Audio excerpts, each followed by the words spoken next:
तो आज हम लोग स्टार्ट करेंगे टॉपिक मुगल एम्पायर। ठीक, यानी कि मुगल्स कैसे इंडिया में आए, क्यों आए, कौन आया, क्यों आने की ज़रूरत पड़ी, और बाकी सारी चीज़ें हम लोग देखेंगे कि मुगल्स आखिर आए तो फिर इन्होंने इंडिया को कैसे राज किया, क्या क्या बदलाव किए, क्या नई चीज़ें आई, क्या कुछ नए डेवलपमेंट्स हुए, उन सब बातों को यहाँ हम लोग देखेंगे। पर बेसिकली जो मेन चीज़ें रहेंगी यहाँ पर हमारी पॉलिटिकल और एडमिनिस्ट्रेशन वाली चीज़ें रहेंगी। ठीक है। मुगल्स के टाइम पर आर्ट और आर्किटेक्चर में भी बहुत बड़ा ज़बरदस्त बदलाव आया था और बहुत बड़ा डेवलपमेंट भी था, लेकिन वो टॉपिक हम लोग देखेंगे स्पेशल, अलग से जब टॉपिक करेंगे इंडियन आर्ट एंड आर्किटेक्चर। उसमें हम लोग एंशियंट टाइम का, गुप्ता पीरियड का, अरे क्या कहते हैं, दिल्ली सल्तनत का, मुग़ल सल्तनत और मॉडर्न, हर तरह का वहाँ पर देखेंगे।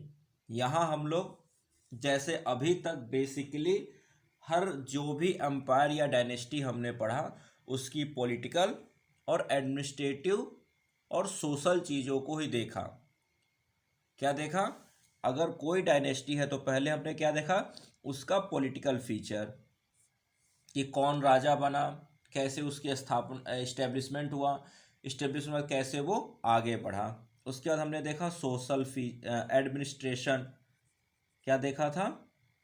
एडमिनिस्ट्रेशन, कि किस तरह से उन्होंने नई शासन प्रणाली डेवलप किया या फिर कुछ नया प्रयोग किया। जैसे अलाउद्दीन खिलजी के टाइम पर हमने देखा पूरे की पूरी ज़मीन को उसने नपवा दिया। उसी तरह से गजे सिकंदरी हमने देखा था। तो इस तरह से कई चीज़ें देखी। उसके बाद हमने क्या देखा, इकोनॉमी। उसे भी हम लोग देखेंगे यहीं पर कि इकोनॉमिक कंडीशन कैसी थी साम्राज्य की, कितना प्रॉस्पेरस था, लोगों की क्या कंडीशन थी, और फिर सोशल कंडीशन। इतनी बातें हम लोग यहाँ पर देखेंगे, पॉलिटिकल, एडमिनिस्ट्रेशन, इकोनॉमी, सोशल, और थोड़ा बहुत बाकी जो एक अलग एस्पेक्ट आएगा आर्ट एंड आर्किटेक्चर। ये आर्ट और आर्किटेक्चर अभी तक हमने जिसका भी है सिर्फ थोड़ा बहुत लिखा है या जिक्र किया है कि हाँ ये चीज़ बनी, इसके टाइम पर बन गई, बस वो याद रखने के लिए। उसकी क्या खासियत है, उसकी क्या फीचर्स हैं, वो हमने अभी तक डिस्कस नहीं किया। मंदिर हमने पढ़ा कि राजराजेश्वरा के टाइम पर बृहदेश्वरा मंदिर बने थे, पर हमने उसकी फीचर के बारे में नहीं समझा। हमने देखा अशोका के टाइम पर स्तूप बने, हमने देखा अशोका के टाइम पर पिलर्स बने, हमने देखा कि दिल्ली सल्तनत के टाइम पर इल्तुतमिश ने क्या किया, चार मीनार, क्या कहते हैं, अरे दिल्ली में कौन सा, कुतुब मीनार को बनवाया। तो उसकी खासियत, उसके फीचर को हमने अभी तक नहीं देखा है ना। हमने क्या देखा, हमने सिर्फ इतना देखा है कि हाँ फला व्यक्ति ने, इस राजा ने ये कंस्ट्रक्शन करवाया, यही चीज़ें देखी हैं। ठीक है। हाँ, तो उसी तरह से यहाँ भी हम लोग मुगल काल में हम लोग क्या देखेंगे, सिर्फ और सिर्फ इनके फीचर्स देखेंगे। फीचर्स नहीं देखें, बस नाम जान लें कि हाँ फला ने ये बनवाया। अब उसमें वाइट मार्बल लगा है कि उसमें कौन सी नक्काशी की गई है, कौन सी पेंटिंग की गई है, वो हम लोग अलग से जब पढ़ेंगे आर्ट और आर्किटेक्चर पूरे के पूरे इंडिया का एक साथ, तो उसमें हम लोग एंशियंट, मेडिवल, मॉडर्न सब एक साथ पढ़ लेंगे। तो वहाँ दो फायदे होंगे, दो तरह से। एक तो आप यहाँ पर पढ़ लोगे कि फला राजा ने इस बिल्डिंग को बनवाया, और जब आप आर्ट आर्किटेक्चर में पढ़ोगे तो क्या पढ़ोगे, इस बिल्डिंग को इस राजा ने बनवाया। तो देखिए दोनों तरह से पढ़ लिया आपने कि अशोका ने स्तूप बनवाया, और वहां जब जाओगे तो क्या पढ़ोगे, स्तूप को अशोक ने बनवाया। तो दो तरीके से आपने पढ़ा और उस स्तूप की खासियत पढ़ लिया, तो इससे आपको दो तरीके से फायदा मिल जाएगा। ये पर्पज है, और एक जगह आपके सारे बिल्डिंग्स इंपॉर्टेंट तैयार हो जाएंगे, सारे पेंटिंग एक जगह आपकी तैयार हो जाएगी। इस वजह से इसको अलग से पढ़ाऊंगा, ठीक है। तो जैसे अभी तक हम लोगों ने सभी का देखा, वैसे मुगल्स का भी यहाँ पर हम पॉलिटिकल, एडमिनिस्ट्रेशन, इकोनॉमी और सोशल ही देखेंगे। तो अगर मैं थोड़ा सा पीछे से जाऊं, तो हमने देखा कि पहले दिल्ली पर, कहाँ पर, दिल्ली पर किसका शासन था? राजपूत, यानी कि पृथ्वीराज चौहान, चौहान का शासन था। उन राजपूतों को रिप्लेस किसने किया? इस्लामाइज्ड तुर्क्स या टर्क्स, जिसमें कौन था? मोहम्मद गौरी। कौन था? मोहम्मद गौरी। और उस मोहम्मद गौरी का स्लेब कौन था? कुतुबुद्दीन ऐबक स्लेब था, और स्लेब डायनेस्टी की शुरुआत हुई वहाँ से। हमने देखा ऐबक के बाद इल्तुतमिश आया, इल्तुतमिश का बलबन आया, बलबन के बाद अलाउद्दीन खिलजी आया, अलाउद्दीन खिलजी के बाद फिर तुगलक डायनेस्टी आ गई, गयासुद्दीन तुगलक, मोहम्मद बिन तुगलक, फिरोज शाह, तो उसके बाद सैयद डायनेस्टी, उसके बाद लोधी डायनेस्टी। तो ये क्या था? यहाँ से शुरुआत होती है दिल्ली सल्तनत की। फिर हमने पता चला कि दिल्ली सल्तनत कुछ समय बाद वीक हुआ, तो वीक होने से क्या हो गया? Break down. क्या हुआ? Break down in several parts. तो कैसे हुआ? तो एक तरफ बना बहमनी किंगडम या सल्तनत, एक तरफ बना विजयनगर किंगडम, और एक को हमने क्या पढ़ा? बाकी इसके अलावा जितने भी प्रोविंस बने उसको हमने किसके अंडर डाल दिया? इसके अलावा जितने भी प्रोविंस बने उसको हमने क्या डाल दिया था? प्रोविंसेज इन नॉर्थ इंडिया। और उसमें हमने किसको देखा था? तो बंगाल को देखा था, गुजरात को देखा, गुजरात के बाद फिर हमने किसको देखा? मेवाड़ को देखा, मेवाड़ के बाद मालवा देखा, मालवा के बाद फिर और कौन सा था? गुजरात, मेवाड़, मालवा और कश्मीर, इन सबों को देखा। तो दिल्ली सल्तनत के ब्रेक होने के बाद देखा, और बहमनी में भी हमने किसको देखा? अहमदनगर, फिर बेरार, फिर बिदर, फिर गोलकुंडा, और एक और था, कौन सा? बताइए। बिदर, अहमदनगर, बेरार, गोलकुंडा, और कौन था एक पांचवा? बीजापुर। कौन था? बीजापुर। तो ये पांच में ये टूटा था। तो कहने का सिंपल सा लॉजिक है कि अगर आप, और यहां पर दिल्ली सल्तनत के बाद किसकी एंट्री होती है इंडिया में? मुगल्स की। तो मुगल्स जब इंडिया में आ रहे हैं तो इंडिया में, और ये भी क्या है, स्प्लिट हो चुका है कई हिस्सों में।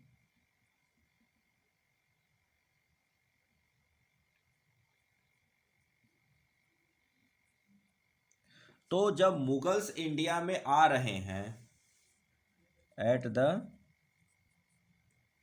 Time of Mughals entry in India, तो इंडिया में जब मुगल्स की एंट्री हो रही है, तो देखिए इंडिया के कितने हिस्से अलग अलग तरह से टूटकर सेवरल अलग अलग प्रोविंसेस में बदल चुके हैं। कि दिल्ली सल्तनत में लगभग लगभग पूरा इंडिया क्या था, एक हो चुका था। शायद ही कुछ बहुत ऐसे हिस्से थे जहां पर इनका कंट्रोल था, लगभग लगभग पूरे इंडिया में इनका कंट्रोल हो चुका था।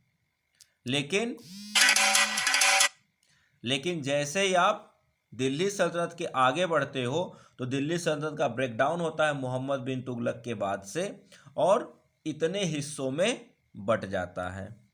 अब मुगल सल्तनत के जो राजा होंगे वो क्या करेंगे, जब वो आएंगे तो उनका फिर वही क्या होगा, टेरिटोरियल एक्सपेंशन। क्यों?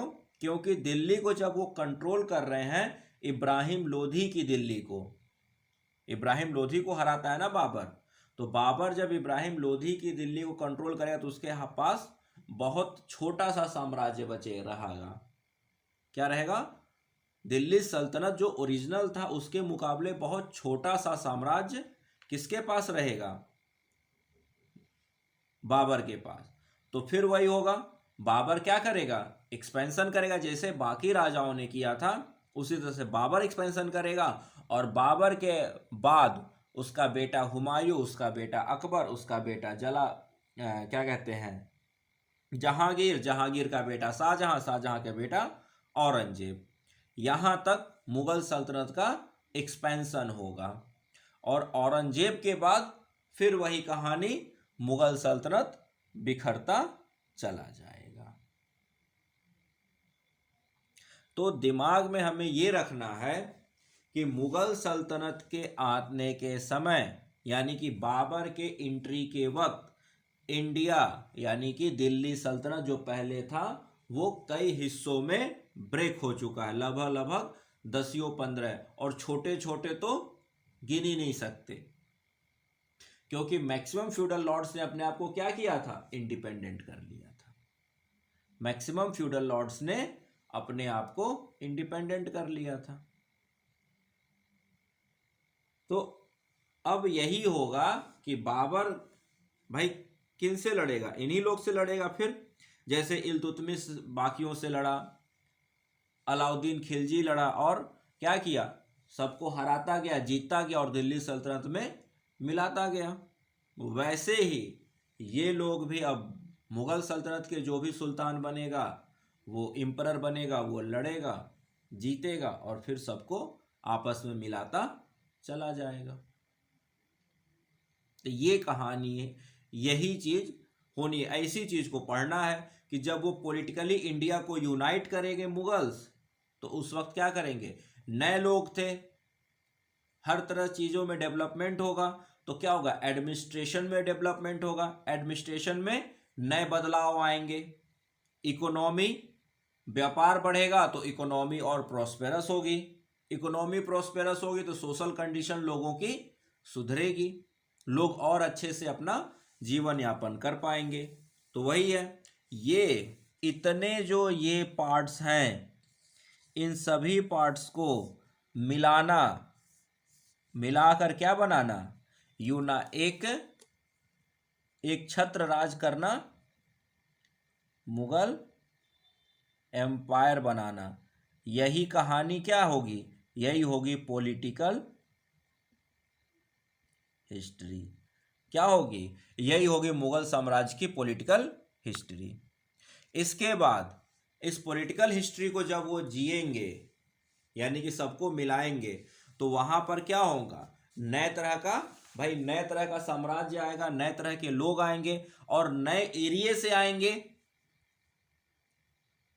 तो वो अपने साथ क्या लाएंगे, न्यू एडमिनिस्ट्रेशन के सिस्टम्स भी लाएंगे। जैसे इस्लामाइज टर्क्स यानी कि मोहम्मद गौरी और उसके बाद कुतुबुद्दीन ऐबक, इल्तुतमिश, ये सब थे, तो इन्होंने क्या किया, यह पर्सिया वगैरह से काफ़ी इंस्पायर्ड थे। तो वहाँ से जब ये लोग आए तो वहाँ का सिस्टम, वहाँ का नया एडमिनिस्ट्रेशन लेकर आए, वहाँ से इकोनॉमी अच्छी हुई, तो लोगों की प्रॉस्पेरिटी बढ़ी, तो सोशल कंडीशन में भी ठीक ठाक बदलाव आया। जब राज्य प्रॉस्पेरस था तो लोग, अलाउद्दीन खिलजी के टाइम पे क्या हुआ, परमानेंट नौकरी मिली आर्मी में और बाकी चीज़ों में, बाजार के भाव कंट्रोल में रखे गए, तो एक तरफ नुकसान हुआ, लेकिन दूसरी तरफ समाज को काफ़ी फायदा मिला, लोगों को सस्ते में चीज़ें अवेलेबल हुई, लोगों की आमदनी बचत बढ़ गया। तो प्रो एंड कॉन्स तो लगे रहते हैं, तो लेकिन क्या हुआ, इससे इकोनॉमी में डेवलपमेंट हुआ, सोशल कंडीशन में डेवलपमेंट हो गया। तो अब मुगल्स नए एरिया के हैं, किस एरिया के वो हम लोग देखेंगे अभी। तो नए एरिया के लोग हैं तो इनके पास नए तरह का कुछ सोच रहेगा, तो उस सोच को ये लोग यहाँ लागू करेंगे। तो यानी कि एडमिनिस्ट्रेशन में नया बदलाव आएगा, एडमिनिस्ट्रेशन सिस्टम नया होगा, एडमिनिस्ट्रेशन नया होगा तो फिर उस तरह से यहाँ पर भी क्या होंगी, इकोनॉमी में भी बदलाव आएगा,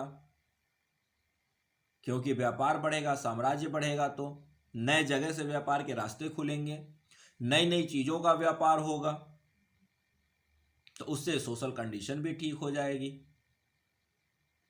तो इस तरह से ये सारी चीज़ें हम लोग यहाँ पर देखेंगे। और जहाँ रही आर्ट और आर्किटेक्चर की बात, तो मैं जिस सुल्तान ने, जैसे अकबर ने क्या क्या बनवाया वो मैं आपको लिखवा दूंगा, जहांगीर के टाइम पर कौन कौन सी पेंटिंग, कौन कौन सा आर्किटेक्चर हुआ वो मैं लिखवा दूंगा।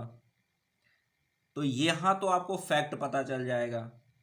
अब जब आर्ट और आर्किटेक्चर पढ़ेंगे तो वहाँ मैं आपको बताऊंगा कि हुमायूं टॉम्ब को अकबर ने बनवाया, लेकिन उसकी क्या खासियत है, वो जो बिल्डिंग स्टाइल है या आर्किटेक्चर का स्टाइल है वो कहाँ से आया है, उसकी क्या हिस्ट्री है, क्या उस तरह का फिर कोई और बिल्डिंग बना इंडिया में, या उसी तरह के सारे बिल्डिंग बने। ताजमहल शाहजहां ने बनवाया, लेकिन जब आर्किटेक्चर में पढ़ेंगे तो फिर ताजमहल की बारीकियों को समझेंगे, ठीक है ना।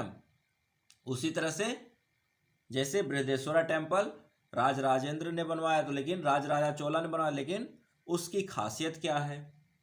उसी तरह से रथ टेम्पल्स, उसी तरह से कहाँ के, अरे सोर टेम्पल्स के बारे में, कोणार्क टेम्पल के बारे में, ऐसे एक एक के बारे में भी वहाँ वो अलग से पढ़ेंगे। इसी में हम लोग सब खिचड़ी नहीं पकाएंगे। यहाँ तक ये समझ में आ रही है कि यहाँ हमें क्या पढ़ना है, वही कि दिल्ली सल्तनत से अलग जो हो गए प्रोविंस, उनको फिर मुगल्स ने कैसे जीतकर एक में कर लिया, और फिर क्या नए नए चीज़ें किसके टाइम पर आती गई, किसने एडमिनिस्ट्रेशन में क्या बदलाव किया, किसके टाइम पर इकोनॉमी में क्या बदलाव, किसके टाइम पर सोशल कंडीशन में क्या बदलाव आया, इन्हीं चीज़ों को समझेंगे। ठीक है, कहानी समझ में आ रही है, कंसेप्ट क्या हम लोग पढ़ने जा रहे हैं। ठीक है, चलिए मैं रब करता हूँ अब। तो मुगल एम्पायर को पढ़ने के लिए हम लोग क्या करेंगे, मुगल एम्पायर को दो हिस्सों में बांट देंगे। क्या बांटेंगे, मुगल एम्पायर को दो हिस्सों में बांटेंगे।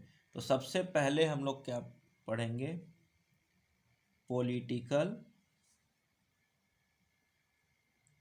History of Mughal empire. और जब ये पॉलिटिकल हिस्ट्री पढ़ेंगे तो इसमें हम लोग दो हिस्से बनाएंगे। क्या बनाएंगे, दो हिस्से। इसी तरह से आप भी बनाइए। पहला हिस्सा होगा prominent phase of the Mughal empire. एक क्या है, प्रोमिनेंट फेज, कि जब मुगल्स अपने शीर्ष पर थे या अपने जेनिथ पर थे, जब वो ग्रो कर रहे थे, ये टाइम पीरियड है आपका 1526, यानी कि बाबर के एंट्री से लेकर औरंगजेब की डेथ तक। बाबर की एंट्री 1526 में होती है और 1707 में औरंगजेब की डेथ होती है। ये पीरियड क्या है, मुगल एम्पायर का प्रोमिनेंट, यानी अब मुगल एम्पायर 1707 तक, 1526 से 1707, लगभग 200 सालों तक मुगल एम्पायर ग्रो करता है। लेकिन इसके बाद मुगल एम्पायर का डिक्लाइन होता है। तो दूसरा हिस्सा हम लोग पढ़ेंगे फेज ऑफ डिक्लाइन, और ये पीरियड है 1707 से लेकर 1857, यानी अंतिम शासक बहादुर शाह जफर की हत्या, यानी कि अंग्रेजों के द्वारा बहादुर शाह जफर, क्योंकि ये अंतिम शासक थे मुगल अंपायर के। उसके बाद तो ब्रिटिश अंपायर स्टार्ट हो जाता है। ठीक है, तो ये कहानी, तो इस दो हिस्सों में हम लोग क्या कर रहे हैं, मुगल अंपायर को डिवाइड कर रहे हैं। तो आप भी ऐसे ही रिवीजन बना लीजिए। और एक अब प्रोमिनेंट फेज को पहले देखते हैं। तो प्रोमिनेंट फेज में कौन कौन से राजा हैं, उनका क्या टाइम पीरियड है, और डिक्लाइन फेज में कौन कौन से सुल्तान हैं और उनका क्या टाइम पीरियड है। तो पहला प्रोमिनेंट फेज में फर्स्ट आएगा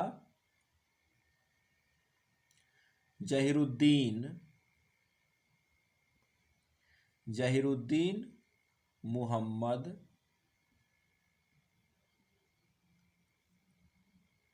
क्या आएगा, जहीरुद्दीन मुहम्मद। इसी जहीरुद्दीन मुहम्मद को क्या कहा जाता है, बाबर। इसके पिता इसको निकनेम बाबर से बुलाते थे, पर इसका क्या नाम था, जहीरुद्दीन मुहम्मद।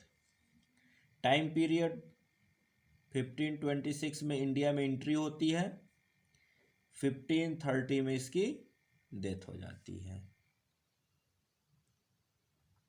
ठीक है, अब सीई लिखने का कोई खास मतलब नहीं है, क्योंकि हम लोग बहुत, अब 1526 आ गए, 1530 आ गए, तो 400-500 साल पहले की बातें हैं। तो अगर आप सीई नहीं भी लिखोगे तो कोई दिक्कत नहीं है। अब हम लोग बीसी में नहीं जा रहे हैं। ठीक है, हम लोग बिल्कुल 500 साल पीछे ही हैं भाई। 2000 चल रहा है, ये 1500 है। ठीक है, तो हम लोग ज़्यादा नहीं, 500 साल पीछे ही जा रहे हैं। सेकंड में है नसरुद्दीन। देखिए, आपसे कोई भी पूरा नाम नहीं पूछेगा, बस मैं यहाँ लिखवा दे रहा हूँ, नसरुद्दीन मोहम्मद हुमायूं। नसरुद्दीन मोहम्मद हुमायूं 1530 से 40, और फिर 1555 से 56, 1 साल के लिए। 10 साल इधर और 1 साल उधर, बीच में इसका 15 साल का गैप है।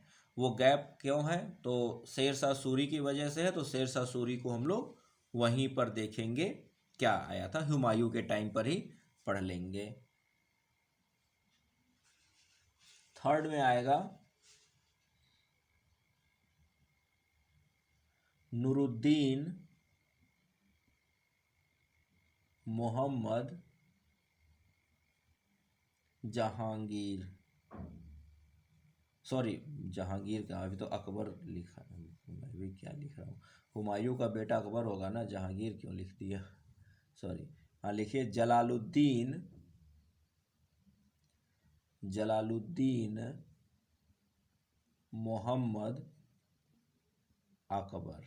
जलालुद्दीन मोहम्मद अकबर 1556 टू 1605, लगभग 50 साल तक इसने राज किया था, जलालुद्दीन मोहम्मद अकबर ने। फोर्थ राजा आएगा नूरुद्दीन मोहम्मद जहांगीर, यानी अकबर का बेटा जहांगीर। ये 1605 से 1627, लगभग 22 साल तक इसने राज किया। फिफ्थ आएगा अबुल मुजफ्फर शाह जहां। अबुल मुजफ्फर शाहजहां, ये आएगा 1628 से लेकर 1658, 30 साल तक इसने राज किया। और आएगा 6th नंबर औरंगजेब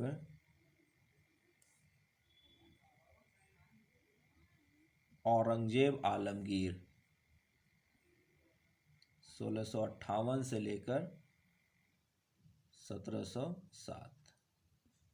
सबसे बड़ा साम्राज्य और सबसे अधिक लंबे समय तक शासन करने वाला राजा औरंगजेब आलमगीर है मुगल साम्राज्य का।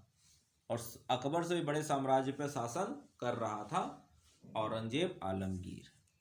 तो यहाँ तक ये 6 राजा आपको जो हैं ये प्रोमिनेंट फेज हैं। इस वक्त इन 6 के टाइम पर मुगल सल्तनत बढ़ता ही गया, हर जगह मुगल सल्तनत की ग्रोथ दिखी औरंगजेब तक। अब आते हैं औरंगजेब के बाद, जिसको हम लोग कहेंगे phase of decline. Phase of decline में ढेरों राजा हैं, सुल्तान आएंगे और किसी का टाइम पीरियड बहुत ज़्यादा नहीं रहेगा। भाई डिक्लाइन में अगर लंबे समय तक कोई राजा बनेगा तो डिक्लाइन कहाँ से होगा। तो पहला औरंगजेब के बाद जो पहला राजा बनता है उसका नाम है बहादुर शाह फर्स्ट, 1707 से लेकर 1712, 5 साल। दूसरा जहांदार शाह, 1712 से लेकर 1713। तीसरा फर्रुख सियर, 1713 से लेकर 1719 तक। उसके बाद आएगा रफ़ी उद्दीन दरजात। रफ़ी उद्दीन दरजात क्या है? फॉर सम मंथ्स, कुछ महीने के लिए। 5th लिखिए रफ़ी उल दौला, रफ़ी उल दौला, ये भी कुछ महीने के लिए। उसके बाद 6th लिखिए मुहम्मद शाह। मुहम्मद शाह ये थोड़ा सा लंबे समय तक है, लगभग ये 28 साल तक शासन करता है।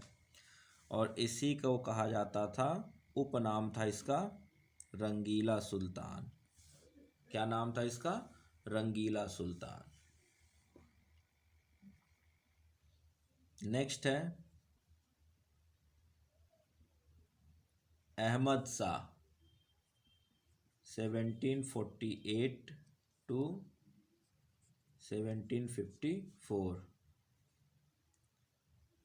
नेक्स्ट है आलमगीर सेकेंड, क्योंकि औरंगजेब आलमगीर एक यहाँ पर है तो इधर आएगा आलमगीर सेकेंड, 1754 to 1759। इसके बाद आएगा 9th, कौन है? शाह जहां थर्ड, 1759 to 60। 10th नंबर पे आएगा शाह आलम सेकेंड, 1760 to 1806। 6। 11 पे आएगा अकबर शाह सेकेंड, इसको अकबर सेकेंड भी कहेंगे। 1806 to 1837। और नेक्स्ट आएगा बहादुर शाह। कौन है? बहादुर शाह सेकेंड। यही बहादुर शाह जफर है। तो जफर इसलिए क्योंकि ये पोएट्री जो लिखता था वो जफर नाम से, उपनाम से लिखता था, तो बहादुर शाह जफर कहला जाता है। इसे इसका ओरिजिनल नेम बहादुर शाह था। 1837 to 1857। और इसके बाद हो जाती है मुगल साम्राज्य की द एंड। ठीक है। तो देखिए मिडवल हिस्ट्री में जो अभी हम लोग पढ़ रहे हैं, इंडिया की मिडवल हिस्ट्री, इंडिया की मध्यकालीन भारत यानी कि मिडवल हिस्ट्री में औरंगजेब तक आपको पढ़ना है। कहाँ तक पढ़ना है? औरंगजेब तक पढ़ना है, यहाँ तक भारत की मिडवल हिस्ट्री। और बाकी ये जो डिक्लाइन वाले आप देख रहे हो, तो इसमें इन सब का नाम कहाँ पर आएगा? अंग्रेजों के साथ इन सबों के नाम आएंगे कि अगर ये बैटल हुआ, अंग्रेजों ने यहाँ पर कब्जा किया, ब्रिटिश सल्तनत या ईस्ट इंडिया कंपनी ने, तो वो किसके समय, जैसे फर्रुख सियर ने कौन सा फरमान दिया था, बंगाल में क्या हो रहा था, बंगाल इंडिपेंडेंट हो चुका था। उसी तरह से बहादुर शाह जफर की 1857 की क्रांति में क्या योगदान रहा। तो ऐसे कर कर के ये रंगीला सुल्तान जो है कौन, मुहम्मद शाह, इसके टाइम पर क्या हुआ, अहमद शाह के टाइम पर कौन सा अंग्रेजों ने क्या किया। तो ये आप सीरीज जो आपको लिखाई गई, ये सीरीज आपको याद रखनी है। और ये मॉडर्न इंडिया में काम आएगी जब अंग्रेजों का बोलबाला यानी कि ईस्ट इंडिया कंपनी का इंडिया में जब बढ़ता चला गया प्रभुत्व, उनका डोमिनेंस बढ़ता चला गया और इंडिया के नए नए एरिया पर वो कब्जा करते चले गए। उस वक्त मुगल सल्तनत का कौन सा सुल्तान था और उसका क्या रोल रहा उसमें, उन चीजों को यहां पर हम लोग समझेंगे।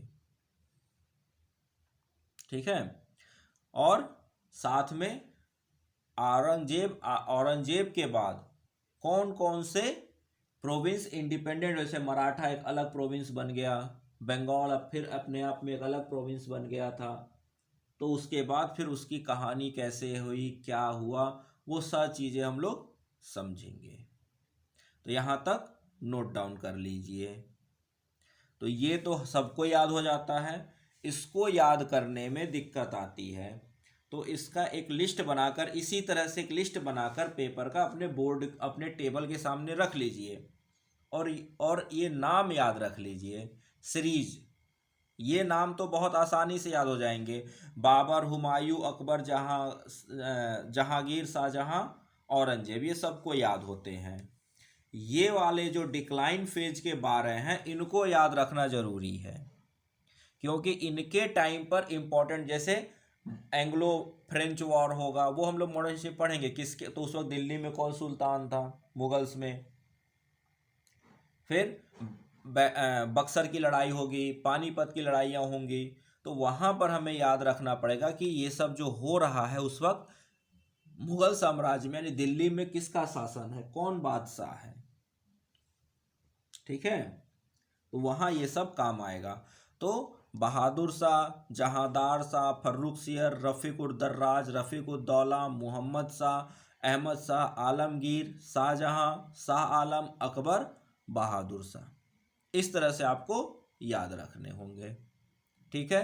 यहाँ तक मुझे नहीं तक कोई डाउट होगा, तो इसको हम लोग रब करके आगे बढ़ते हैं। ठीक है, रब कर देता हूँ इसको, नोट डाउन हो गया हो तो।